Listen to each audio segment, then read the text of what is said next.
Yegani yaratquchi Abduri Yarmuhammad Jaloliddin. Planlovchi Sajiya Islom tadqiqot markazi. Mas'ul muharrirlari Dr. Abdul Aziz Rahmatullah, Abduvali Sayed, korrektor Abduvali Sayed, bat va muqovil loyihaliguvchi A. Aqxon. 12. Koinot dalili. Olamda yuz berayotgan tinimsiz o'zgarishlar, paydo bo'lish, yetilish, ojizlash, o'lish va yo'qolish qatorliqlarning hodisaviy shay'larning xususiyatiga vakillik qildiganligi bir haqiqat. Buningdan biz olam shaksiz hodis, ya'ni paydo bo'lgan degan qanoatga kela olamiz. Sabab natija qonuniyatiga asosan har qanday paydo bo'lg'uchi uni paydo qilgan sababga muhtoj. Buningga binoan deymizki, olamni paydo qilgan sabab bor. Ana shu sabab Allohdir. Olamning hadis ekanligi aqli va naqli haqiqat bo'lib qolmay, bu yana ilm-fan haqiqatlardandir. Bugungi ko'p sonliq ilm-fan olimlar tomonidan olqishlanayotgan va keng sharhlanayotgan cho'ng portlash ta'limotimi olamning azaliy emasligi, boshlanishi bor va paydo bo'lgan hadis ekanligidek ilmiy haqiqatni ariq ko'rinish qilmoqda. Olamning boshlanishga ega va paydo bo'lganligidan iborat bu haqiqat olamning yaralmagan yoki azaliy borliq ekanligidek ehtimollarga o'rin qo'ymaydigan va olamning cho'qim paydo qilg'uvchisi, yaratquchisi borligini dalillaydigan asoslardandir. Mana bu xil mantiqli qurilmasi va ilmiy asosi puxta dalil Allohning borligi haqida intayin mukammal va sog'lom javobni bergan bo'lishiga qaramay, bir bo'lak materializmchilar olamni paydo qilg'uchining xudo bo'lib qolishidan qochib, nazariyalarni e'tiroz shaklda o'tirg'a qo'yishdi. Ular olamning boshlanishi bor va paydo bo'lgan bo'lishi, cho'qim uni paydo qilgan xudo bo'lishini kerak qilmaydiganligi haqida ba'zi tasavvurlarni o'tirg'a qo'yib beqishdi. Bular ichida gavdaliklaridan davri olam nazariyasi, ko'p sonliq olam nazariyasi qatorliqlar bor. Ko'rib o'tganimizdek, ilm-fan mutaxassislari bu xil nazariyalarni ilm-fanga qaraganda ilmiy fantaziyaga yaqin deb muayyanlashtirish bilan birga biror ilmiy asosga ega emasligini muayyanlashtirdi. Shundaqla ular ko'p sonliq olam nazariyasi isbotlanib qoldi degandimi, buni da'vo qilg'uvchilarning yanada aslidagi ana koinotning qanday paydo bo'lganligini dalillab berish kerak bo'lganligini va buning xudoga yetadigan yo'lni birdamchilik uzartishdan boshqaga yarmaydiganligini, aksicha uning xiyoliy tusdagi faraz bo'lishi nuqtasidan xudoga bo'lgan ehtiyojni yana bir qadam oldiga surib berdiganligini muayyanlashtirdi. Materializmchilar olamning paydo qilgan sababni biror moddiy manbaga bog'lashdan ojiz kelishganidan keyin sababsizla yo'qlikdan paydo bo'lgan deyishdan boshqa chora topolmagan bo'lib, bu vaqtdagi da'volarning ilmiy asosi yo'q bo'lishidan sirt logikaga xilof ekanligi ma'lum. Chunki bundaq bir da'vo sabab natija o'rtasidagi munosabat ustida tadqiqot olib boradigan ilm-fanni yiltizidan qo'mirib tashlashga olib bordi. Sabab natija qonunini yo'q chiqarish ilm-fanni yo'q chiqarishdir. Materializmchilar yuqoridagi da'volarga biror ilmiy yoki aqliy izohat berishdan ojiz kelishi bilan koinot dalilidagi logikalik qurilmalarga e'tiroz bildirib beqishdi. Bular ichida gavdaliroq monolardir. 1. Olamni paydo qilgan tunji kuch cho'qim xudo bo'lish kerakmi? Javob shuki, olamning paydo bo'lish va shakllanishidagi barliq hadislar uni paydo qilgan kuchning aqalli taqdirda mundaq bir qator sifatga ega bo'lishini taqozo qiladi. Ular 1. Paydo qilg'uvchi sabab cho'qim muqarrar mavjudiyat bo'lishi kerak. Ya'ni paydo qilg'uvchi o'z-o'zidan bor bo'lishi, mavjud bo'lish uchun hech bir sababga ehtiyoji bo'lmasligi kerak. 2. Olamni paydo qilg'uvchi azaliy bo'lishi kerak. 3. Olamni paydo qilg'uvchi modda bo'lmasligi, makon bilan chegaralanmasligi kerak. 4. Qudrati mutlaq bo'lishi kerak. 5. Bilishi mutlaq bo'lishi kerak. 6. Mustaqil qaror chiqarishga qobil bo'lishi kerak.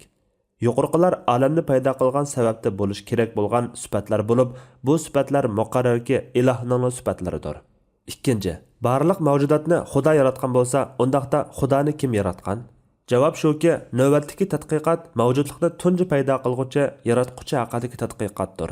Xudo tunji paydo qilgan va yaratgan zot bo'lgan ekan, tunji paydo qilguvchini paydo qilgan kim degan bu tur savol logikalik jihatdanmi, aqliy jihatdanmi xato savoldir. 3. Dindorlar biror hodisaning ilmiy izohatini sunishdan ojiz kelsalar, Xudo yaratgan da'voladi. Shunga dindorlar da'vatgan Xudo bo'shliqni to'ldirish xudosidir. Ilm-fan hamon kelgusida uning javobini topadi. Javob shuki, bizning Xudo bor degan so'zimiz ilmiy izohati vaqtliq bilinmaganlikdan kelib chiqqan emas, balki olam paydo bo'lgan degan ilmiy haqiqatdan kelib chiqqandir. Chunki ilm-fandagi bu haqiqat o'zgarmas haqiqat. Nazariyalar o'zgarishi, hatto cho'ng portlash ta'limotidan boshqa ta'limotlar o'ttirg'i chiqishi mumkin. Ammo olam azaliy emas, hadis degan bu haqiqat hozirmi va kelgusidami ilm-fanda o'zgarmas haqiqatdir. Yuqorqi e'tirozlarga berilgan javob va mulohizalar shubhisizki koinot dalilining ilmiy quvvatini kuchaytirib qolmay, yaratquchiga bo'lgan iymonni yuksak ishonch va shaksiz haqiqat martabasiga elib chiqadi. 13. Yaratish dalili. Yaratish demak shay'ini yo'qdan bar qilish, uni yo'qlik olamidan mavjudlik olamiga elib chiqish demakdir. Qur'on aqliy xitob va ta'limotlar asosida yaratish hodisasining mavjudligini, olamning yaralganligini muayyanlashtiradi. Chunki Qur'oniy xitoblar aytadiki, shay'ining sababsiz mavjud bo'lishi yoki uning o'zini o'zi borliqqa keltira olishi mumkin emas. Bundaq ekan, mazkur shay'ini vujudga keltirib, uni yo'qdan bar qilgan yaratquchi bor. Ana shu yaratquchi Alloh taoladir. Yaratish va yo'qdan bar qilishning faqat Xudoga mansub ishlardandir. Yaratish dalilidan maydonga kelgan umum natijalar masalani yaratishdan iborat bu qudratning faqat va faqat Allohga mansub ekanligidek buyuk haqiqatni jakarlashga olib tugallaydi. Reallik shuki, dunyo olimlari hammasi bir yerga jam bo'lishgan taqdirdami bir chivinni yarata olmaydi. İnsanlar ayga ulashdi, nurg'un yuksilishlarni qo'lga keltirdi. Yanami halqishi mumkin. Biroq shu inoqki Xudo insonning ilm-fan orqali mayli nimani kashf qilishiga yoki bayqishiga yo'l qo'ysin, uning quliga chivin yaratqudek qudratni asla tutqizmaydi. Bumi o'z navbatida Xudoning qudrat mo'jizasi jumlasidandir. Faqat Allohla har bir shay'ini yaratquchi yegona zotdir. 14. Intizom dalili. Koinotning yaralganligidan iborat bu haqiqat Xudoning mavjudligiga dalil bo'lganidek, koinotdagi qonuniyatlar, tartib, intizomlarmi Xudoning mavjudligining eng kuchli dalillaridandir. Olamning tartib, intizom asosida harakat qilayotganligi, uningda qonuniyatlarning hukm surayotganligi Qur'on Karim va aqliy dalillar hamda ilm-fan natijalarida muayyanlashgan masaladir. Mayli falak olamiga nazar solmayli yoki tabiat dunyosiga va yoki inson vujudiga nazar solmayli, hammasida muntazamlik va inchki loyihaning ifodalarini, qonuniyatlarning xatosiz ravishda ishlab kelayotganligini ko'ramiz. Intizom va loyiha hukm surgan ekan, tasadduqiylikqa ehtimollik qolmaydi. Ya'ni olam tartib intizom ichida bo'lgan ekan, uning tasadduqi paydo bo'lib qolishi mumkin emas. Shubhisizki, har bir tuzilmaning kaynida uni tuzib chiqqan bir tuzguchi bo'ladi. Har qanday intizom uni o'rnatquchining mavjudligini dalillaydi va taqozo qiladi. Demak, olam intizomliqdir. Har qanday intizom bir o'rnatquchiga muhtoj. Ana shu intizom o'rnatquchi Alloh taoladir. İntizam dalili Qur'oniy nuqtadan, aqliy va ilmiy nuqtadan muayyanlashtirilgan kuchli dalillardan bo'lishiga qaramay, materializmchilar koinot daliliga tutgan muomalasini mazkur dalilga tutmoqchi bo'ldi. Ular intizomchanlik va qonuniyat hukm surgan olamning paydo bo'lishiga tasadduqiylik da'vosini keltirishning aqlga uyg'un emasligini tushunib yetdi va tartib intizomni qonuniyatning yaratganligini da'vo qilishdi. Amaliyotda bu tür da'volar qonuniyatning roli va xarakteri bilan uni o'rnatquchi o'tirsidagi munosabatni aralashtirib etishdan kelib chiqqandir. Masalaning negizi shuki, qonuniyat sifatlaydi, oldin bishorat beradi, ammo yaratmaydi. Newton bayqagan tortish kuchi qonuniyati tortish kuchini yaratgan emas, balki tortish kuchi qonuniyatining o'zimi tortish kuchining mohiyatini izohlashga yaramaydi. Qonuniyat yaratadi degan da'vo qonuniyatlar bilinsa uning o'rnatquchisini bilishga hojat qolmaydi degan safsataga muchatiladi. Mana bu o'puchuq mexanizmi bilan mexanizmning injeneri orasidagi farqni ayirmaslikdan kelib chiqqandir. Bu masalada reaktiv dvigatel bilan uning injeneri yoki mashinsozlikda ishidan yanadigan dvigatel bilan uning loyihaliguvchisi o'ttirsidagi farqni bilishla qonuniyat bilan qonuniyat bekitkichi o'ttirsidagi farqni ayirishga kifoyadir. Chunki hem tartibni shakllantirgan, loyihani kafolatga ega qilgan qonuniyatlar bo'lishi bilan uni o'rnatquchi o'tirsida zidlik mavjud emas. Qonuniyat tartibni saqlaydi. Shundaqla bu uni o'rnatgan qudratli kuchning bo'lishini chetga qoqmaydi. Aksicha, reaktiv dvigatel bilan uni loyihalab o'rnatgan injenerning qonuniyat bilan qonuniyat o'rnatquchining farqi aniq tursimi, birini yana birining o'rnini to'ldira oladigan o'xshash tanlikdagi narsa o'rnida ko'rish yoki Xudoni tashlab qonuniyatni, injenerni tashlab dvigatelni tanlash mantiqsizlikdir. Dvigatelni izohlashda qonuniyatga uni loyihalagan injenerga muhtoj bo'lamiz. Shuningdek, koinotning tartib intizomini izohlashda qonuniyatga uni yaratgan va o'rnatgan hikmatlik yaratquchiga muhtojmiz. qonuniyatlarning moddani yasab chiqishini, energiya yaratishini va o'zini o'z yezib aktiv holga keltira olishini tasavvur qilishlar amaliyotda sog'lomlikni yo'qotgan ilmiy fantaziyadan boshqa narsa emas. Yuqorqi intizom daliliga qarata tushgan ba'zi e'tirozlarga javob bo'lib, intizom dalilining logikalik va ilmiy asosining puxtaligi yaratquchining borligini dalillab qolmasdan, uning yeganalik, tangdassizlik va yuksak farosat, hikmat egisi ekanligidek ilohiy sifatlariga dalildir. 15. Maqsad g'oya dalili.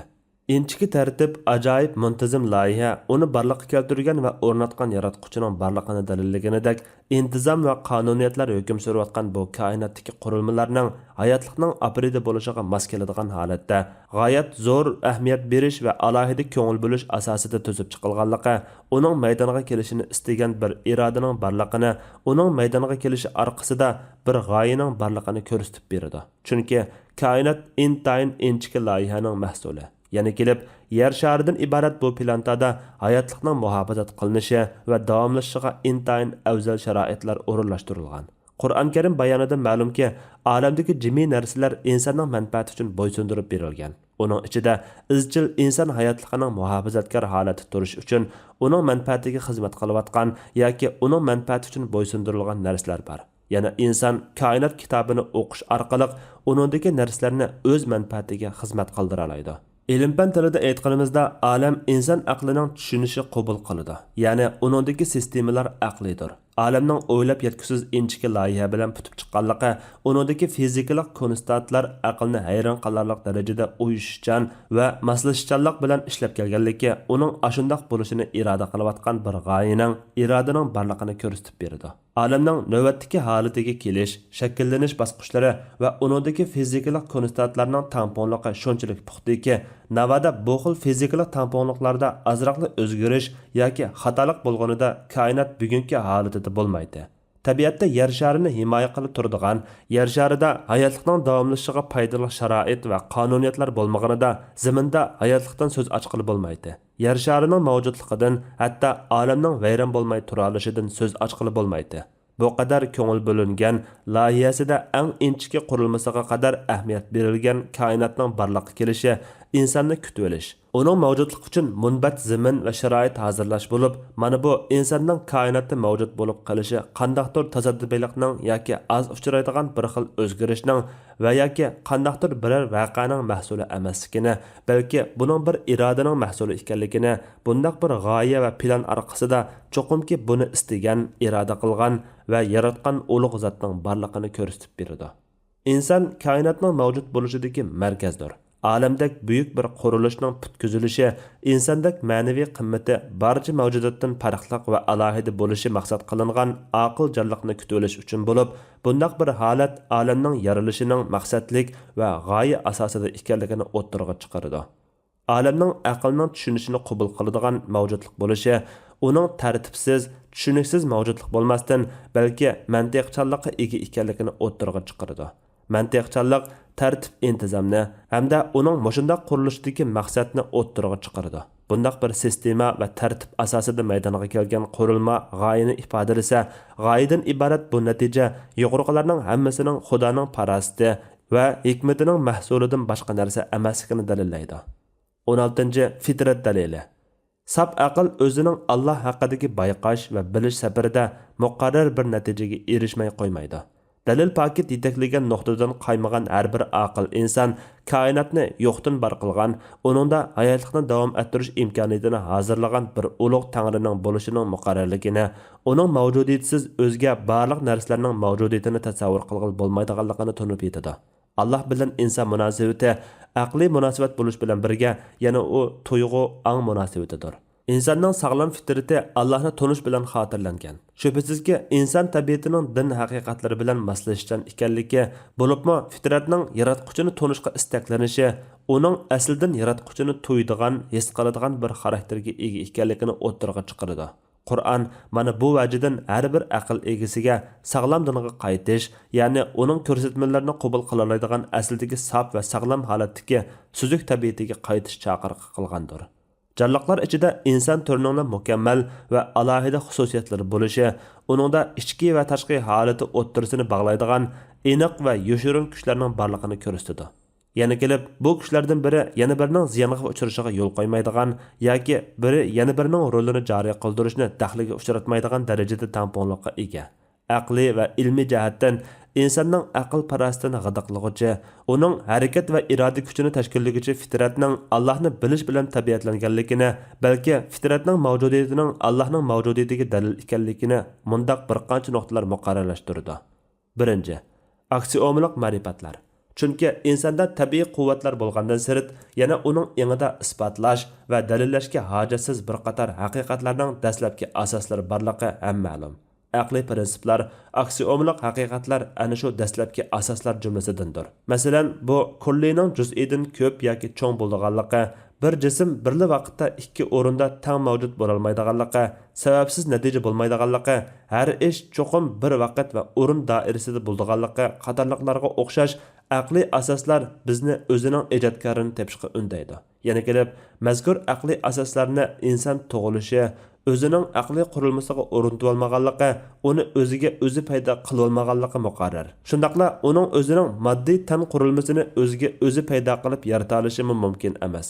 Bu shaksiz holda uning ana shu moddiy mavjudligining mutlaq bilimiga ega, hammadan xabardor yaratquchi tarafidan paydo qilinganligini ko'rsatsa, uning tabiatida ana shundaq aqliy asoslarning bo'lganligi uni ashundaq tabiatlantirgan yaratquchi Xudoning borligini hamda bu yaratquchining hikmatlik Alloh ekanligini dalillaydi. Ikkinchi, tarixiy reallik. Tarix insoniyatning dindorlik tabiatining guvohchisi va o'chmas xotirasi bo'lish sifati bilan insonlar tabiatining Allohni tunish bilan xarakterlanganligini muayyanlashtirishdagi muhim faktdir. İman tarixiga nazar ag'dirgan chog'imizda inson avlodining Allohni idrok qilguvchi fitrat engiga bo'lgan tayinishning logikalik asoslar, tahlil va natija e'tibori bilan har qanday jazmiylikni besib tushadigan aqliy faktlarga tayongandimi, bakrak va kuchli ravishda asosiy o'ringa qo'yganligini ko'ramiz. Tarixiy amaliyotlar Xudoning mavjudiyatining zo'r ko'pchilik insoniyatning engida mavjud ekanligini va umum insonlar to'pining Xudoga bo'lgan tabiiy talpinishini mayli to'g'ri yoki xato yo'sinda ishga oshirgan bo'lishidan qat'iy nazar, bu vaqtdagi ehtiyoj va zaruriyatni izchil qamdash va mukammallashtirishga urinib kelayotganligidek bir faktlik yakunga elib bordi. Mana bu inson tabiatida mavjud fitratning Allohning mavjudiyatini idrok qilish va tunish bilan tabiatlanganligiga qarata tarixning faktidir. Uchinchi, talpinish va sig'inish tabiati. Qudratli bir kuch tarafga intilish va uningga talpinish hissiyoti umum insonlardagi o'rda xarakter bo'lib, mazkur xarakter amaliyotda fitratning Xudoning mavjudiyatining aqliy asos tiklishiga rol o'ynaydigan turtkilarning biri. İnsan hayatı turli shirin go'zal aslamalarga ega. Shundaqla u talaylagan agri to'qayliqlar, davolg'ishlarni boshdan kechirdi. Bu bir jihatdan insonning bevosita ruhiy dunyosiga ta'sir ko'rsatadigan jarayonlar bo'lib, faqatla Xudoning mavjudiyatiga bo'lgan cho'nqur ishonchlar butkul hayotiy kechirishlarni ma'niga, g'oyaga ega qiladi. İnsan hayatı bo'yicha qo'lga keltirishni arzu qiladigan haqiqiy xushallik bo'lsin yoki eng qiyin paytlarda iltijo qiladigan va qutuldirishni kutadigan nijotkori bo'lsin, hammasi faqat va faqat fitratning, ya'ni Allohga yaqinlik izlash va uningga yetish, faqat uning bilan mukammallik tepishdak ehtiyojning inson faoliyatidagi har turli ifodalari deyishga bo'ladi. Shubhasizki, insondagi bu xil tabiat rohat farog'at zamonlarida yoki shuningga o'xshaydigan narsalar tufayli yo'chirillikqa, sukutga mahkum bo'lsa-mu, ammo qiyinchilik va hayot-mamotlik daqiqalarida dishvorchilikda o'zini ko'rsatmay qolmaydi. Ma'lumki, qiyin paytlar insonni silkitadi. Ichki quvvatlarni uyg'otib, masalaga jismoniy va ruhiy jihatdan yuzlanishga qistaydi. Hayotlik inson uchun eng aziz va qadrli bo'lishiga qaramay, goh tabiiy shaklda, goh biror zulmatlik qora qo'lning ta'sirida xatar ichida qoladi. Yoki u biror xato qarorning natijasi sababli hamma narsadan ayrilish xavfiga duch kelib, chorasiz, amalsiz qoladi. Shuhrat, boylik, mansab, kuch hammasi uning uchun asqat olmaydi. Sabab choralarmi tugaydi. Qutulib ketishning barliq yo'llari etiladi. Nijotlikning jimi darvozasi taqilib qoladi. Bundaq chaqda muqarrarki uni faqat birla tarafdan umid kutishga ichidan bir kuch undimay qolmaydi. U ana shu chaqda olamda o'zining naqadar ojiz, naqadar chorasizligini tunib yetadi-da, o'zining dal aksicha koinotdagi har qanday kuch va sabablardan ustun turadigan qudratli bir nijotkorga qo'l so'zmay, uningga butun vujudi bilan iltijo qilmay qolmaydi. Mana bu xil reallik fitratning inson tabiati bilan birikkan, hatto u butunlay ta'sirini yo'qotish girdobiga borgandimi, uning iznalarining inson ruhiyatidan butunlay o'chib ketmaydiganligini ko'rsatib beradi. Shundaqla bu bizga fitratdan iborat insonning ma'naviy o'lini, uning yurak bag'rining eng chunqur qatlariga qadar yildiz tartqizgan hamda o'sha bu o'lni bo'ylagan asosda o'zini tunishga vasila bo'lishini iroda qilgan bir qudratli kuchning borligini uqtirib berdi. Xulosa shuki, aql o'zining tabiiy iqtidori asosida Allohning mavjudiyatini dalillagan, ilm-fan buni o'zining ilmiy haqiqatlari asosida quvvatlagan bo'lsa, fitratmi Allohning mavjudiyatiga doir qanoat va ishonch bag'ishlovchi tabiati bilan Allohning borlig'ini kuchli asos bilan quvvatlaydi. 17. Allohning yakka yeganaligining bayoni. Allah haqidagi dalillar tugal uning borlig'ining dalili bo'lgan emas, balki dalillar o'z navbatida Allohning yakka yeganaligining dalilidir. Allohning yakka yeganaligi deganimizda mavjudiyatni yo'qdan bor qilgan, olamni paydo qilib, uningda qonuniyatlarni o'rnatgan, koinotni aqlni dal qildigan ajoyib muntazam sistema asosida idora qilayotgan, jumladan yer sharidan iborat bu makonning hayotliq makoni bo'lishini iroda qilib, uningda hayotlikning davomlashishi uchun kerakli imkoniyat va afzal sharoitlarning hozir bo'lishini vujudga keltirgan yaratquchining faqat birla ekanligi, uning mavjudiyatining o'xshashi va tangdishining yo'q ekanligi, yaratish, kuch-qudrat, boshqarish va idora qilish qatorliqlarida uning mustaqil ekanligidir. Qisqasi, Allohni yakka yegani deganlik, uning faqat zotidili bir bo'lib qolmay, ilohda tepilish kerak bo'lgan sifatlardimi, barliq ish faoliyatlaridami mustaqil va tangdasiz deganlikdir. Allohning mavjudligini isbotlovchi keskin dalillar izidan yurgan chog'imizda uning yakka yeganaligining dalillari tuvandagi nuqtalarda muayyanlashadi.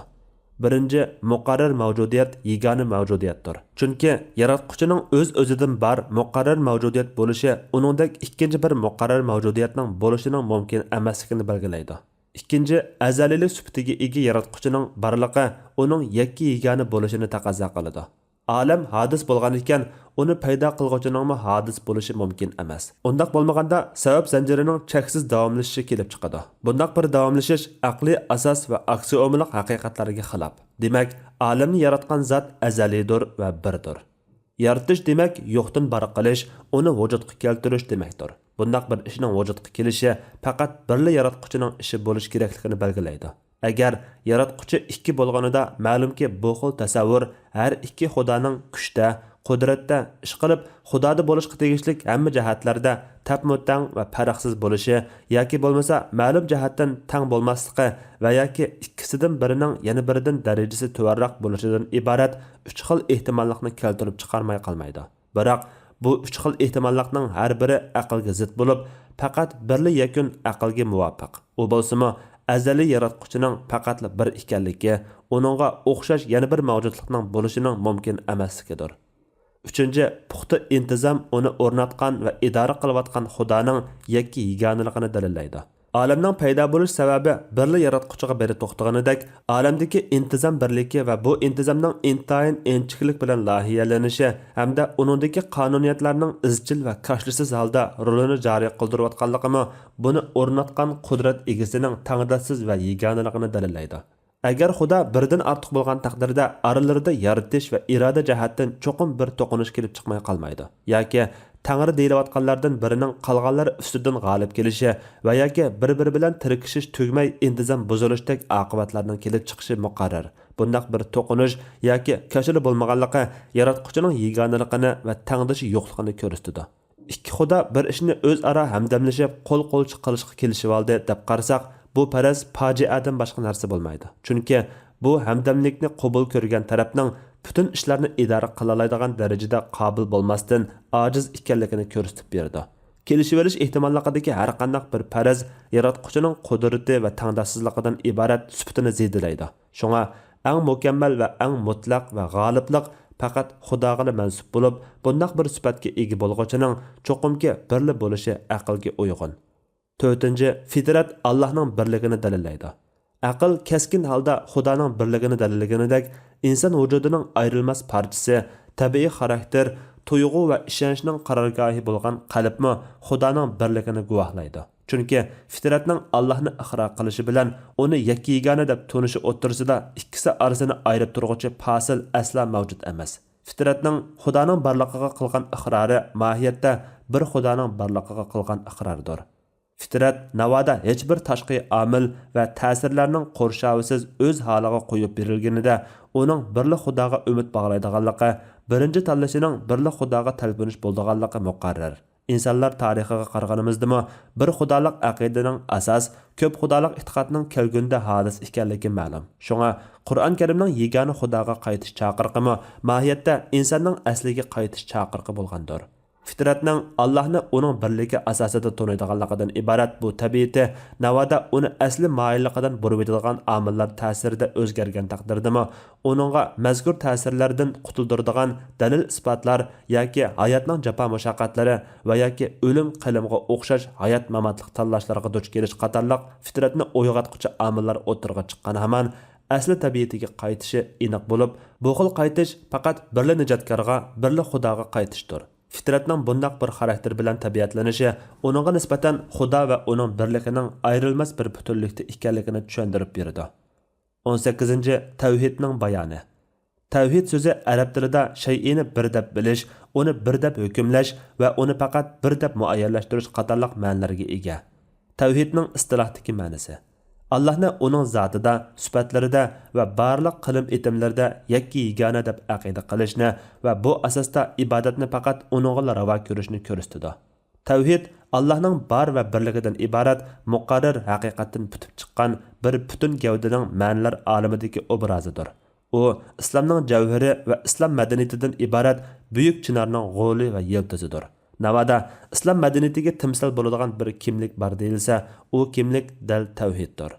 Tavhid yana insonlar aro haqiqat sifatida o'ttirg'a chiqqan Xudo haqidagi barliq tushunchalar va izohatlarda aqliy jihatdan sog'lom, naqliy faktlar haqiqat bo'lishi nuqtasidan mustaqil yo'l ayirish kerak bo'ladigan muhim nuqtadir. Bir insonning Xudo haqidagi tushunchasining sog'lom bo'lishi yoki bo'lmasligi, azg'unlik yoki hidoyat yo'liga qarab ilgirlayotganligi, uning tavhid yo'lida to'g'ri qadam bosgan yoki bosmaganligi bilan o'lchanadi.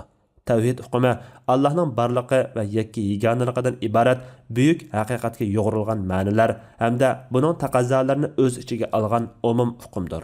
Bu hukmning shakllanishi butunlay biz bu kitobda izohlab o'tgan Allohdan boshqa hech bir iloh yo'q degan iymon kalimasida mujassamlangan. Yakki yegona so'zi tilimizda tavhidning eng yuqori pallasiga ishorat bo'ladigan atalg'u so'z bo'lib, yakka so'zida Xudoning zotida bir ekanligi ko'zda tutilgan bo'lsa, yegona so'zida uning bir bo'lishining zoti va sifatlarini o'z ichiga olgan barliq jihatlarda hech bir o'xshashi va sheriki yo'qligi, tangdoshsiz va birdan-bir ekanligi muddao qilingan. Tavhid hukmi o'z ichiga oladigan birinchi nuqta Allohning zotida yakki yegonaligidir. Allahni zotida yakki yegona deganda uning zotining birikishdan xoli, bo'linmas birlik ekanligi, uning zotidek yana bir zotning yo'qligi, tangdoshsiz va o'xshi yo'qligi maqsad qilingandir. Birikishdan xoli deyishimiz uning zotining nurg'un shay'larning yig'indisidan birikish asosida bitib chiqqan zot emasligi ko'zda tutilgan. Bo'linmas birlik deyishimiz uning birligining qanchalikligi, juz'isi va miqdor o'lchami qatorliq hukmlar aralashmagan mutlaq birlik ekanligi nuqtasidandir. Tangdishi va o'xshi yo'q deganlik uning mavjudlikda uningdek yana biri yo'q, uning o'rnini bosadigan yoki tang keladigan yana biri yo'q deganlikdir. Allohning zotida bir ekanligi haqidagi izohatlardan yana biri uning bir bo'lishining son nuqtasidan emasligidir. Chunki Qur'on istimoliga ko'ra vahid so'zi Allohning o'xshishi va uningdek yana birining yo'qligini ko'rsatsa, tavhidning tub asosi so'zlangan surada uning ahad deb kelganligi bu yerda ko'zda tutilayotgan birlikning yanama cho'nqur ma'noga ega ekanligini ko'rsatib beradi. San nuqtasidan bir emaslikni o'ttirg'a qo'yish deganda Allohning zotining bir bo'lishida moddiy mavjudot va mumkin mavjudiyatlarning tabiati kabi juz'iylardan tarkib topmaganligi, jism yoki bir hukm doirasiga kirgizgili, o'lchigili va miqdorligini bo'ladigan har qanday xususiyatlarning uning zotida yo'qligi, uning zoti faqat uningga ma'lum bo'lib, mavjudot va maxluqotlardan hech birining uningga o'xshamaydiganligi ko'zda tutilgandir. Har qanday o'xshishi bor bir mavjudlik son doirasiga kirmay qolmaydi. Shuningdek, qarma-qarshisi bor har qanday mavjudlik yo'qolish tahdidi ostidadir. Chunki mavjudlikni faqat uning qarma-qarshisi yo'q qila oladi.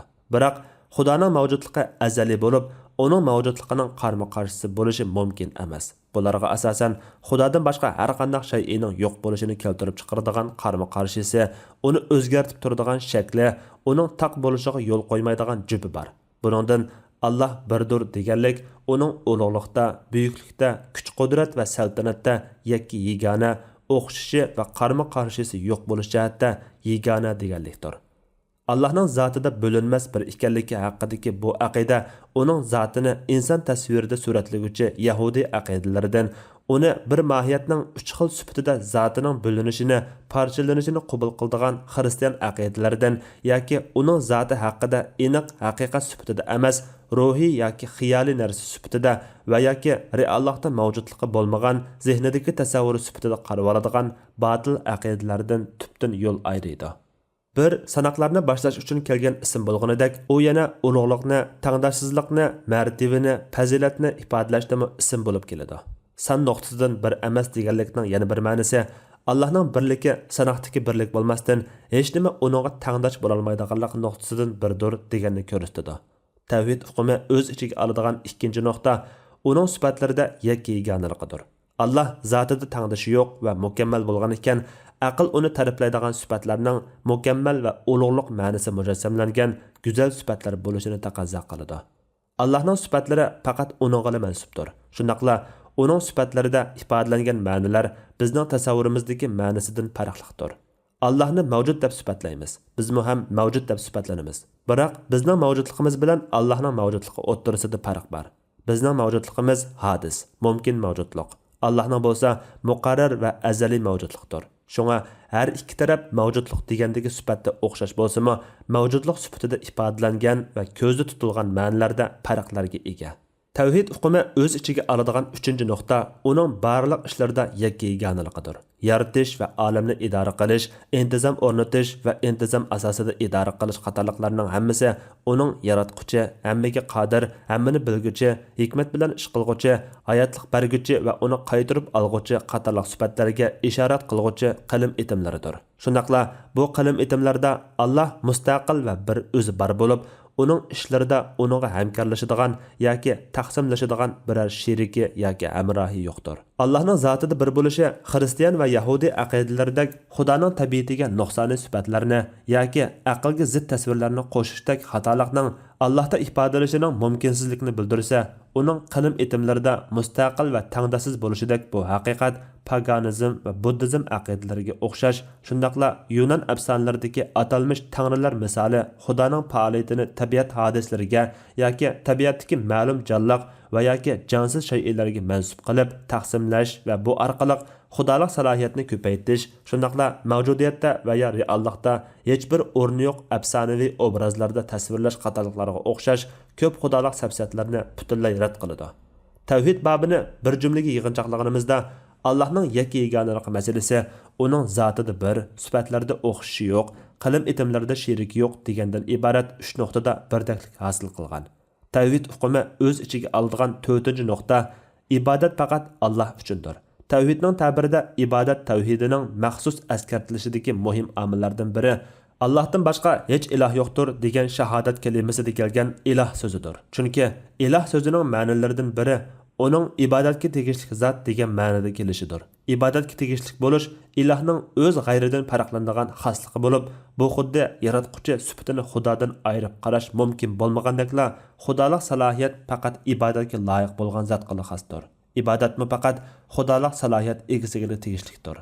Koinotning yaralishi hikmatsiz, g'oyasiz bo'lmaganidek, insonning yarilishimi hikmatdan, g'oyadan ayrilgan emas. Chunki Xudoning ishida behudilik va hikmatsizlik bo'lmaydi. Undaqda insonning bar bo'lishimi cho'qimki bir g'oyadan ayrilmaydi. Bo'libmi koinotga solishtirganda hajmi jihatdan bir tal zarraga to'g'ri kelmaydigan bir mavjudlikni dunyoga aprida qilish uchun Xudoning koinotni shunchalik ahamiyat va parvish ichida yaratganligila insonni yaratishdimi bir g'oya borligining eng tipik ifodasidir. Navoda bu g'oyani birli so'zga ixtimlab ifodalashga to'g'ri kelsa, o'sha bu g'oya Allohga ibodat qilishdir. İbadat sözü intayin keng ve umum hukmdur. O ba'zida Xudoga itoat yusidan ko'rsatgan har qanday harakat va faoliyatlarga ishlatilsa, yana ba'zida dinning ma'lum shuarini yoki ko'rsatmalarini bajo keltirishni ko'rsatadi. Yana ba'zida duo, namoz qatorliq diniy faoliyat va amallarga ism bo'lib keladi. Ibodat tavhidining asosi shuki, ibodat faqat yegona Allohga tegishlidir. Allohning insonni yer yuzida alohida imtiyozlarga ega qilgan nurg'un afzal sharoitlardan bahralanish uchun imkoniyatlarni sunganligidek yana bir reallikni ko'z oldimizga tashlaydi. Mana bu Allohni eng oliy shaklda ulug'lashga tegishli zot ekanligining sabablaridan bo'lib, ibodat Allohni ulug'lashning yuqori chekidir. İbadat gerçi birer dini belgilamalarda yoki birer shar'iy buyruqning taqozosi asosida ishga oshirilishi bilan maydonga keladigan harakat faoliyatlariga ishlatiladigan bo'lsa-mu, biroq u singib boraoladigan doira, nuqul belgilama va ko'rsatmalar asosidagi amallardan cheklanib qolmaydi. Mohiyat jihatdan ilib aytganda, ibodat inson hayotining barliq taraflarini o'z ichiga oladi.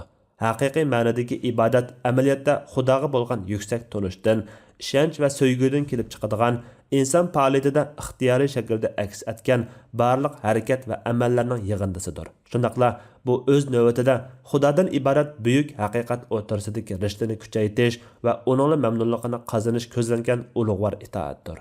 Ibodat o'z navbatida yaratquchiga loyiq banda bo'lishdir. İbadet ma'nosiga Allohga bo'lgan cho'nqur muhabbat va yuqori darajada ko'rsatilgan itoat yo'g'rilgan. Shunga haqiqiy ibodatda itoat va muhabbatdan iborat ikki narsaning birli bo'lishi kifoya qilmaydi. Faqat har ikki narsa teng tepilganda ibodat o'z ma'nosini haqiqiy topgan bo'ladi. Ibodat yana inson hayotidagi har bir harakatga, hatto olgan har bir nafasga qadar ma'no qatadigan yoshirin kuchdir. U inson faoliyatining tashqi ko'rinishlaridan sirt ichki muddaosini, niyat iqbolini, maqsad g'oyalarini o'z ichiga oladi. U hayotning har bir inchik halqalariga qadar singan. Shunga uning simolarini din ilib kelgan barliq ko'rsatmalarida, harakat faoliyatlarida tepish mumkin. Din inson hayotini ilohiy nizam asosida tartibga solish, inson bilan inson o'rtasidagi, Xudo bilan inson o'rtasidagi munosabatni to'g'ri shaklda qurib chiqish va saodat yo'liga yetaklash uchun kelgan ilohiy sistema desak, ibodat mazkur sistemaning hayotiy kuchidir, harakatga keltiruvchi ruhidir. Ibodat yana insonni o'z buyunturqi ostiga elib oladigan nafs xohishidan tortib, toki o'ziga o'xshash yaralish tabiatiga ega barliq narsalarga bosh egish, cho'qinish va uning roziligini qo'lga keltirishga urinishdek moddiy va yoki ma'naviy qo'lliqdan hamda uning asoratlaridan qutulishning, hur va ozod bo'lishning yo'lidir. Yegona Allohni ibodatga loyiq deb tunishning tavhidning ayrilmas bir parchasi bo'lishi ana shunday bir qator muhim nuqtalarda gavdalandi.